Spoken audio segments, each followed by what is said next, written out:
Today on The Journal, we're taking a look at a wide variety of content, from fitness to comedy, fast food and dancing. This is a show you're not going to want to miss.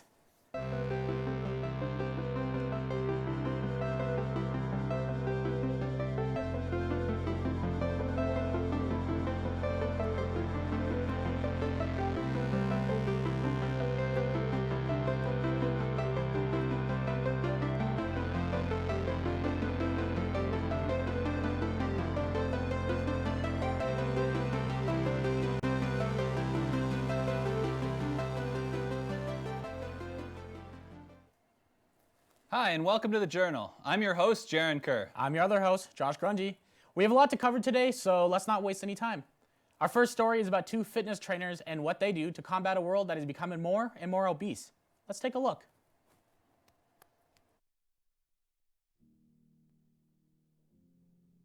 Here is Jared Dowley and Stepan Rigo, two personal fitness trainers who will tell you how to get a fit body.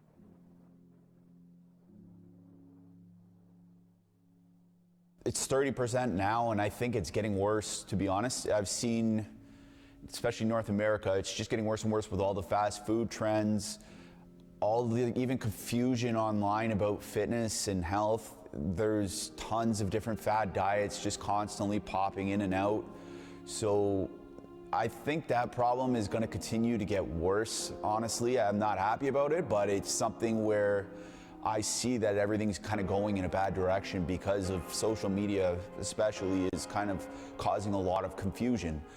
There's a lot of simple things you can do to keep yourself in good shape and eat healthy and be healthy, but with everything that's going on right now, especially all the fast food and the fast lifestyle and people wanting quick fixes and convenience, it's sort of coming into being a big problem now. The best way to kind of stick to your meal plan and training is you gotta figure out, first of all, what your why is, okay? So when you're going through a training program and an eating plan, if you don't have a good reason for doing that, so that's your why, you're gonna have a very hard time succeeding, and you're gonna probably fall back because you're not really pushing to get to that why. So I have several motivators right now for working out. One is I've actually been working out for about 10 years now, lifting weights for 10 years. I was exercising in a different way before that. And right now I find I just love lifting. I love being able to add more weight to the bar every single time I do an exercise. I love the feeling of pushing myself, challenging myself to do a little bit more than I did last time. My sleep is better, my energy is better, and also I have two young daughters, and I find that in society today, a lot of women have very poor self-esteem regarding their bodies. And I want to model a healthy lifestyle for them and a healthy view of my own body, and I feel like lifting weights does that for me. You always got to keep in mind that there's going to be several steps to being healthy, and depending on where you're at, you may need to start at a different step. So for example, if you are an absolute beginner and right now you're eating chips and junk food and you're drinking pop, and that's kind of how your day goes, and you just kind of have these big insulin spikes from all the chips and the pop, and then you get these crashes and you crave more of that food. First step would be cut that stuff out of your eating plan. Second would be then from that starting to pay attention to your food. So starting to eat healthier proteins, eat healthier carbs, eating healthier fats. So food selection. And the very last thing, once you get to more advanced levels, then you would start paying attention to more things like calories, and then taking in certain macronutrients and that sort of thing. But that becomes something after you've already gotten some results and started to change your habits.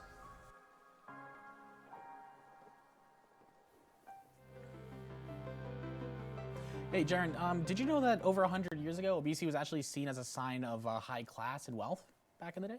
It's because everybody was poor and they didn't have any money. That's nothing to joke about. Okay, fair enough.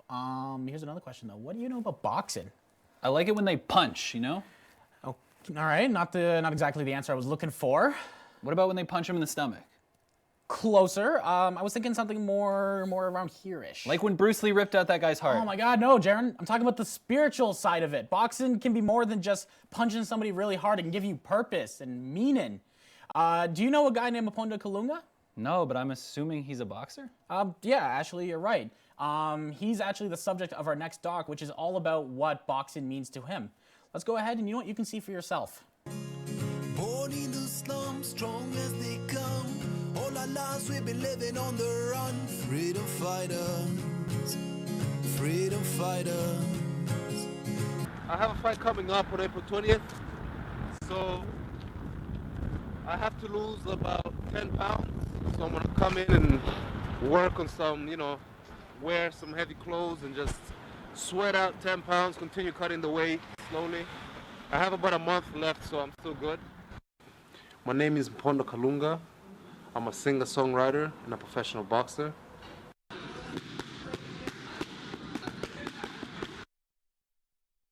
From 16 to 19, I was boxing every day, trying to be on point, trying to be on time, doing everything. And then I just missed out a lot of partying. I missed out being a kid. I missed out going out. I missed out, seeing this girl on this day. I just always had to sacrifice for boxing. And I felt like, what is it giving me? I didn't know what it was giving me because I was like, money. I'm not getting money. I was amateur. It wasn't like I was professional. So I was like, what is this thing giving me? Just taking my life away, man. I want to live. So went away, did the drinking, did the smoking, did all this stuff, got with girls. I realized there's no meaning to this. This just comes and goes. It's fast, but I'm not achieving anything. Then I realized what boxing actually has. It gives me a purpose. It gives me something to look forward to, something to be a greater me, to reach my potential. This is the music and boxing are like those things. Give me my meaning, you know what I mean? And that's what my life, I want to have meaning at the end of it. When I'm 80 and I'm sitting back, I'm like, I became Canadian champion. I became world champion. I sold this many records. You know what I mean? But there's something to my life. Not just it was just, I partied, I drank, I got with girls, and it was a fun life. That was it. The important thing is that he always brought me back. What I thought it was it's not about making the money in the music or the boxing. It's the principle of the lifestyle and what it gives me. That's what I came back to.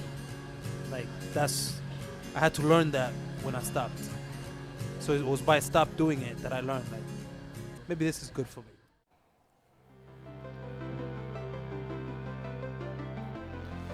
Welcome back to the Journal. I'm sitting here with the director of the doc, Michael Parulio. Mikey, how you doing? I'm doing good. How are you doing? I'm doing pretty well too. Can you tell me a little bit about Maponda and how you met him? So I met Punda at a bar. He was performing there. So me and my friends, we were doing some photography for him. But when I met him, he's a really nice guy. He's super chill, super cool to talk to. And yeah, he's very, very open, I guess. You mentioned to me earlier today that he plays a lot of instruments as well. Can you tell me what he plays? So most of the time I saw him playing guitar most, but he also told me he plays bass, and I've seen him playing the bongo once, which is pretty cool. That is pretty cool. Yeah. Is it true that he's going to be performing live for us at the end of the show? He actually is. I'm not sure which song though, but because he has a lot of songs, of course. Mm-hmm. But what I can guarantee you is going to be a banger. Yeah, I bet it will be. Yeah. My last question is, in your doc, he talks a lot about what boxing means to him. What does boxing mean to you? Yeah, for me, I think boxing means a person who is very dedicated, very passionate what they do, very tough mentally, tough physically, and when you do boxing, you have to be training all the time, make sure your diet is very on point, and that's what a boxer mean to me. Yes. Oh, so that's a no for me then. Mikey, thank you a lot for being here. Thank you for having me. Boxing isn't the only way to physically express yourself, though. We're going to move away from that, and now we're going to take a look at a girl named Jessica Gillock. She's a competitive dancer who started out when she was only just 3 years old. Please enjoy.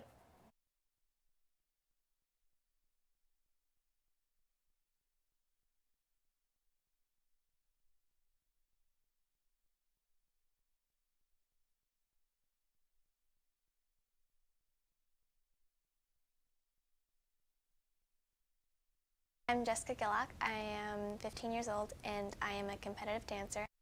For me, dance is a way to express myself because sometimes I can come off as a bit shy.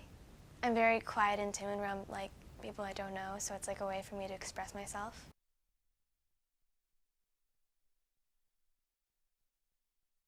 Jessica started dance at the age of 3. She started doing recreational level dancing. She enjoyed it. She wanted to do more. And as she progressed, she had asked if she could do part-time competition, so we did. And she did that for a couple of years. And then she wanted to do full-time competition. So this has been really her journey. The types of dancing that she does is lyric. And she studies ballet and various other types of technique to enhance her dancing. Overall, it's just like a lifestyle for me technically, because it's all I do. I would dance around to 15 to 18 hours a week, and now I also have to add school to that, because I do dance at school every day. Since I have ADD, it's also like a big impact because I'm a procrastinator.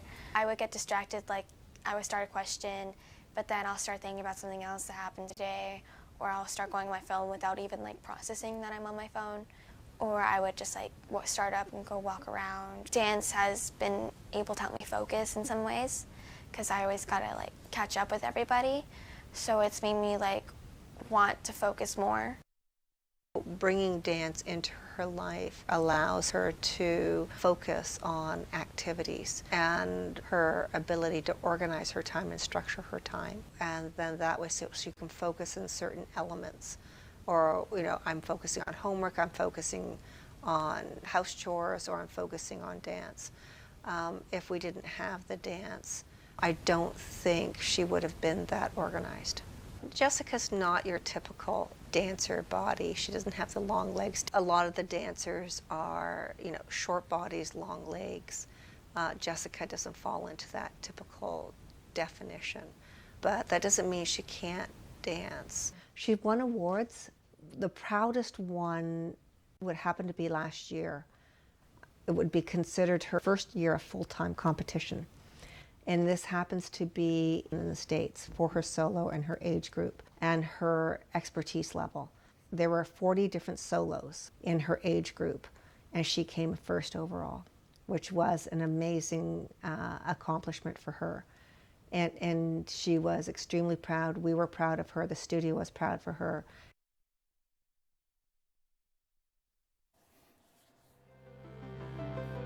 So you see, Jaron, there are a lot of really cool ways to go out there and get active. Yeah, I'll pass. What do you mean you'll pass? I mean, I'll pass. Dude, I'm hungry. Let's go get some food. Come on, Jaron. I know I'm hardly one to talk, but there's a lot of really interesting ways to go out and lose weight. Do you want to get a physical trainer, man, and start learning to dance?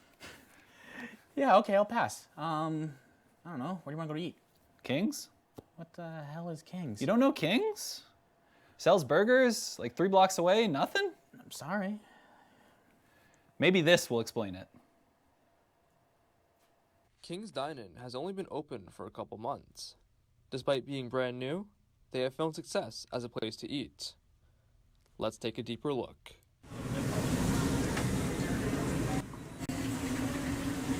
My name is Derek, and my role at King's is a cook. I run the fryers, I run the grill. I also do some prep work and closing every night. My wife and I discovered King's. We actually lived around the corner. I was actually dying to go there because it looks like a really nice place to eat. Finally, they were open, so my wife and I sat down for a meal, and that's when the owner came and joined us. And we started talking, and he was telling us about King's. So I asked him if they were hiring, and he said absolutely. He took our phone number, and he said he would be calling us, and not even an hour later, he called us both if we can come in that evening. We both went in and started our first shift. It was challenging, grueling, a little tough, but I managed. Ring-a-ding. Ring-a-ding-a-ding.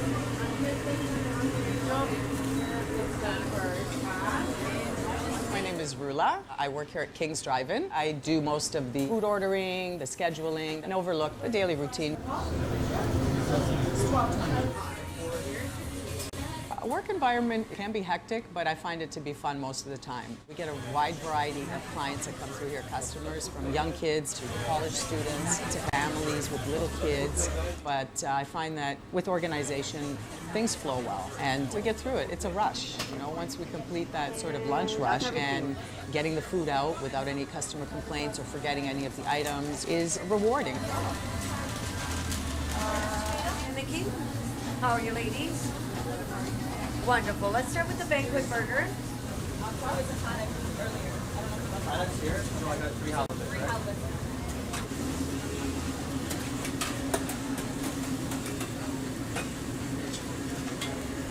The difference between cooking at King's and cooking at home is when I'm cooking at home, I'm cooking for my family, so it's a smaller group. But when I'm cooking at King's, we cook in higher volume, so it can be a little bit more stressful because we have customers waiting, we need to get food out on time. It is fun. It's definitely fast-paced. We do a lot of cooking for a lot of people, but yeah, I enjoy it. So the design itself was a little bit of bringing back some nostalgia as far as people who grew up in the area. So therefore we've got like Elvis Presley, Michael Jackson. We also wanted to put up some Kings, even the tables. We just wanted to have it fun for even young kids. So we've got Mickey Mouse on here, we've got Marilyn Monroe, we've got little emoji, happy faces. It's a place for everybody. It's fun, it's colorful, it's inviting, it's cozy. So we wanted to sort of just implement a little bit of everything without overkill. And I think we've done a good job. We've made it somewhat of a retro, old-school diner. Design was only one key component for the restaurant's success. The other appealed to the taste buds. Our menu is a little bit of a variety. We've got burgers, we've got poutine, we've got fish and chips, steak on a Kaiser, our souvlaki sell like crazy, our hot dog special. We've got a good balance across our menu board. You feel for a burger, you feel for steak, you want fish and chips, they're all in a price range that you can pick and choose, so you're not limited. But is the food as good as the employees claim it to be? People on the street gave their take on the diner. My favorite is halibut fish. I like it. Even chicken, but fish is the most halibut. Steaks, I eat everything, no problem. It's pretty solid. They've got a decent burger. I haven't had the fish and chips, but the burgers are pretty decent. Ooh, I've had the fish and chips. Yeah? Yeah, how was it? It's pretty good. Yeah? Pretty good. Yeah. Nice. It's quite good. It was another type of burger place before, souvlaki burger place, but it was always kind of dirty and grungy, and then they fixed this place up, and it took a lot of time fixing it up, and it looks really good in there now, and I've gone in and tried the fish and chips in there, is great, and souvlaki in there is good. I've had customers come in from all over the place. So Jane and Finch, we had people coming in from Don Mills and Eglinton, sort of Flemington Park area, because they've got people who live in the area who they've heard such great things about King's from. So for them, it was worth their drive out here. And upon leaving, hearing them say they'll definitely be back, that goes a long way. You know what? Actually, that looked pretty good. I couldn't help but notice that they had a triple cheeseburger on the menu. You better watch out, man. Those things will kill you. I think I'll be fine. I know a guy who eats those constantly. He's only dead on the inside. We're now going to switch it up away from fitness and hamburgers, and we're going to talk about a much more serious matter. Oh, famine? What? No, comedy. How's that worse than famine? People die every day because of it.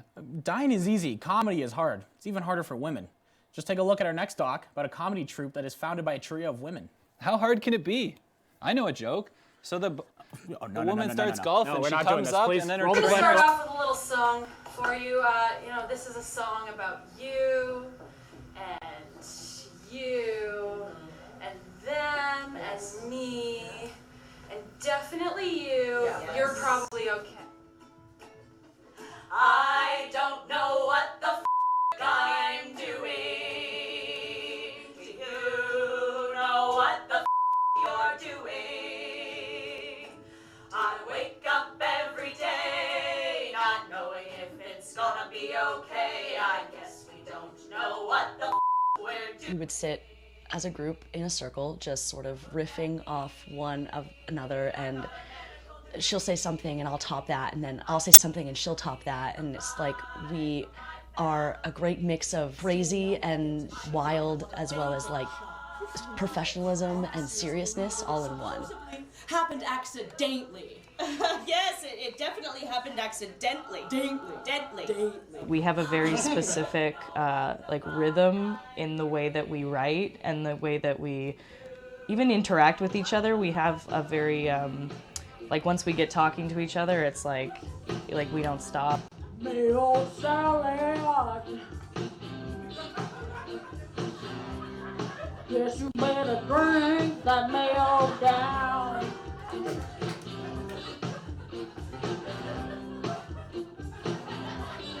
Me old Sally, now baby,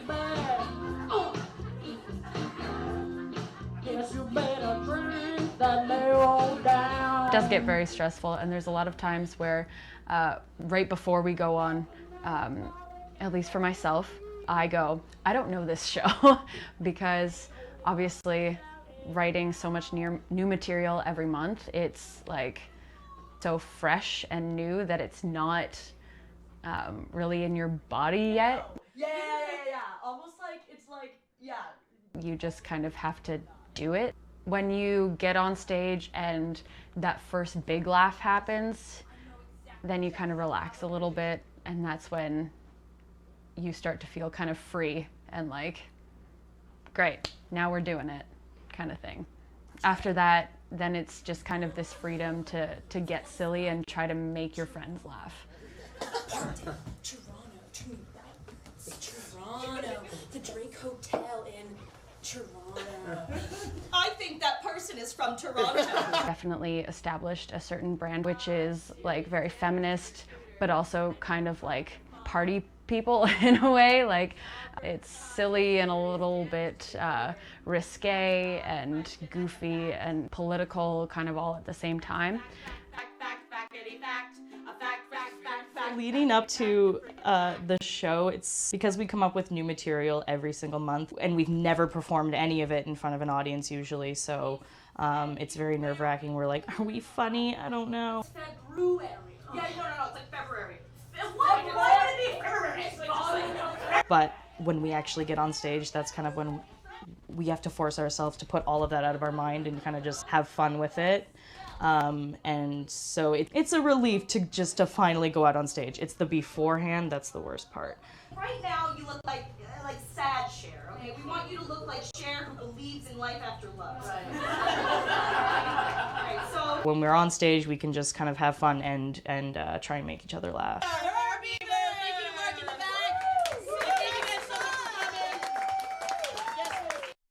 And you gotta really tighten your stance. That's what he said.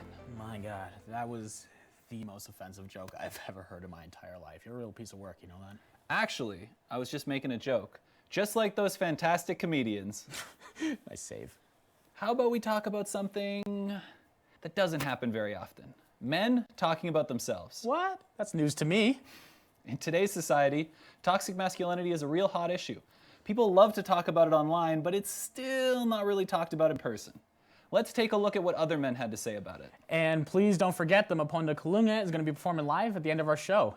It is something you're not going to want to miss. Bullying. The Me Too movement against sexual harassment. Toxic masculinity. Is this the best a man can get? Is it? We can't hide from it. Sexual harassment is taking over. It's been going on far too long. We can't laugh it off. Who's the daddy? What I actually think she's trying to say. Making the same old excuses. Boys will be boys. Boys will be boys. Boys will be boys. But something finally changed. Allegations regarding sexual assault and sexual harassment. But she says And there will be no going back.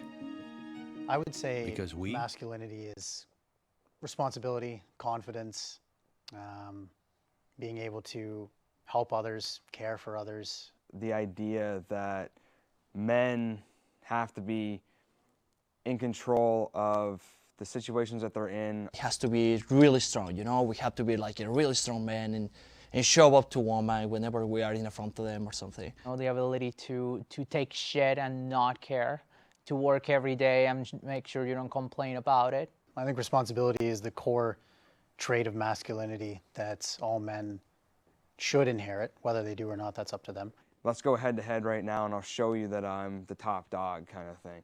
If it's female, I kind of more or less own you. You do what I want you to do. You're going to be, like the old way would be like you stay in the house, you cook for me. I say something, you do it. Cristiano Ronaldo, you know, when I was younger, it was like, oh, this is a real man. Well, a guy that I thought was, think of as masculine, the first one that pops in my head, which is probably like Dwayne Johnson. To me, when I was growing up, like I was growing up in the age of guys like Carles Puyol, who was a Barcelona center back. He's got his Instagram posts and all this shit where he's like, I eat this much a day, and I'm pumping this much iron a day, and blah blah blah blah. And he's in the action movies now. He used to be a wrestler, so he's playing that kind of stereotypical role of masculinity. He wasn't very exuberant. Whenever his teammates were celebrating a goal, he would just step up to them and be like, let's get back on the pitch. We have more to do. This isn't over. For me, it was awkward because those weren't the people that I looked up to. If we're using the wrestling thing, the one that I looked up to was like a Jeff Hardy type. Muscular, so to speak, but was out there in a different manner. He did the face paint and the nail polish. He had the long hair. Like he would probably be a target of being called gay for some of the things that he did. The idea of being considered masculine by peers is not really that important to me. I'm queer myself. I'm bisexual. As soon as you have sex with other men, you're never gonna be seen as masculine too. So like that's out of the window. In part, I don't really care what other people think of me that much. I don't think it's important for me to be considered masculine at all. And a lot of that is associated with a perception of men who are queer, that they're an aberration, and they're an aberration because they're closer to femininity than to masculinity. I don't think masculinity in itself is negative, but I don't know, some people see it differently. I think there are many qualities in masculinity that are very negative. Repressing your emotions and ensuring that no one knows how you feel, trying to give a certain level of control over your emotions. If men don't know how to share their lives with people, then eventually what ends up happening is they end up, having these outbursts affecting the people that are closest to them, which is how you end up with things like abusive relationships and domestic abuse, really. Probably we talk, to somebody about this. Probably somebody else is gonna put a label on us, like, oh, you're, like a little girl, or, like you're a woman, or you are something like that. But at the same time, you have to admit it's a product of our perception of masculinity, that these men don't know how to express their emotions in a healthy way. I think the idea of gender politics and stuff has influenced the way that people look at masculinity nowadays in more of a negative light. I think people just like to complain. To be honest, life's too good here. Life's amazing here. It's so great we have to make up our own problems. I think Louis C.K. said that, which is kind of funny because he's definitely in some hot water right now. I think it's just changed as the way that people perceive it is more, because they look at it as a bygone era of the past where men had to be in charge and everything. And now that notion is seen as sexist and in that kind of way. And I don't think we've really come across a new definition for it. It's always just kind of lumped into that toxic masculinity camp. From what I see in the last couple of years, you don't see as many boys either becoming men or young men trying to strive for that alpha position. The awareness that is coming out, especially with the Me Too movement and everything, and the more acceptance and awareness of gay people and trans people and all that stuff is kind of killing the whole vibe of the hardcore masculinity.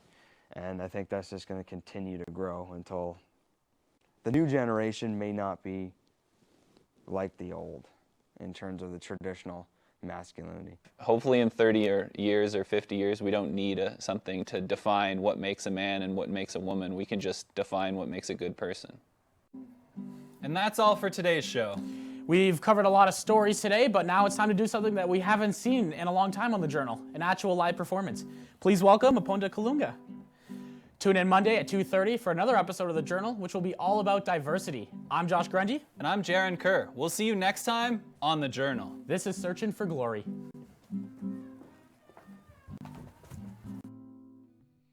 We grew up with no shoes on our feet, barely had any food to eat, yeah. Many nights we were lonesome, just me and you.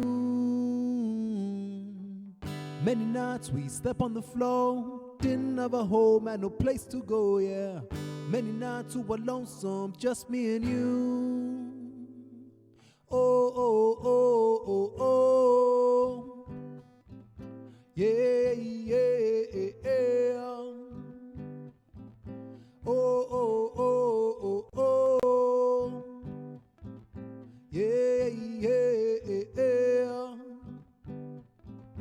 Yeah, we would sing, we are searching for glory, we are heroes in our stories. Let's stick together, we'll survive. We'll be remembered, dead or alive. We are searching for glory, we are heroes in our stories. Let's stick together, we'll survive. We'll be remembered, dead or alive. We were just little kids living on a little bit, so the streets will roam, tumbling like rolling stones. All we had was our music to give. Down the avenue, singing away, singing away, we would sing. Oh, oh, oh, oh, oh, yeah, yeah, yeah. Oh, oh, oh, oh, oh, yeah, yeah, yeah, yeah. We would sing, we are searching for glory, we are heroes in our stories. Let's stick together, we'll survive.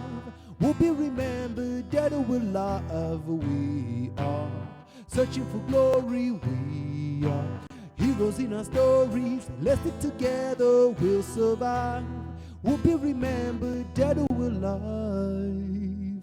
We'll be remembered, dead or alive. We'll be remembered.